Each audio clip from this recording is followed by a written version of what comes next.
King Rajasinghe I of Seethawaka died of an infected injury in the year of 1592 as he was retreating from a military defeat at the hands of the King of Kandy.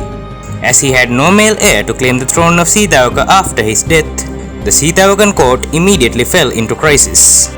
Soon, however, King Rajasinghe's Hindu advisor, Aritta Keiivendu, who was now calling himself Manamperame Mohottala, rose to power and crowned one of King Rajasinghe's grandsons, named Rajasurya, as a puppet king of Seethawaka. Soon, however, Manamperame Mohottala conspired with one of the late King Rajasinghe's sisters, Mahabiso Bandara, to have Rajasurya assassinated. Mahabiso Bandara's own son, Nikipitiye Bandara, subsequently replaced Rajasurya as Manamperame's puppet on the Seethawakan throne. Manamperame wanted more legitimacy and suggested that he marry Nikipitiye Bandara's sister so as to gain a claim to the throne himself. Mahabiso Bandara, however, refused the suggestion.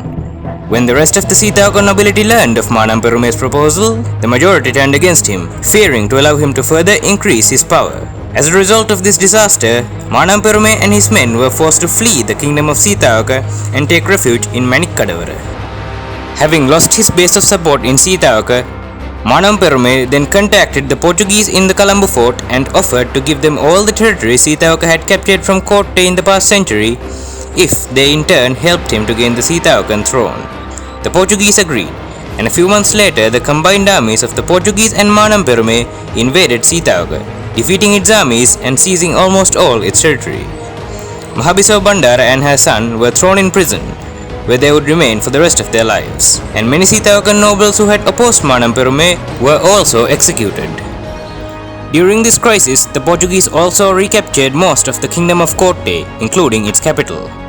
Manamperame renamed himself Jayavira Bandara and was crowned king of Seethawaka, but became nothing more than a Portuguese puppet.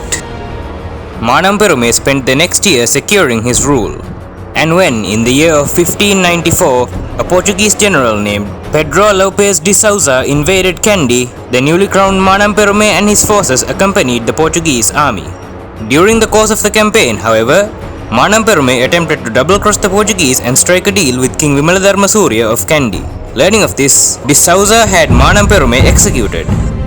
Manamperame's now leaderless Seethawakan contingent defected to King Vimaladharma Surya, and de Sousa was subsequently defeated by the Kandians at the Battle of Danture, where the general himself was killed. Not long afterwards, the Portuguese fully annexed the now leaderless Kingdom of Seethawaka, finally bringing an end to its 73-year history. Despite its short-livedness, the Kingdom of Seethawaka proved to be one of the most influential in Sri Lankan history. And though it was now gone, its legacy would continue to influence Sri Lankan history for centuries to come, and it would become immortalized as the kingdom that held back the Portuguese tide and proved to be one of the greatest challenges the Europeans faced during their conquest of Sri Lanka.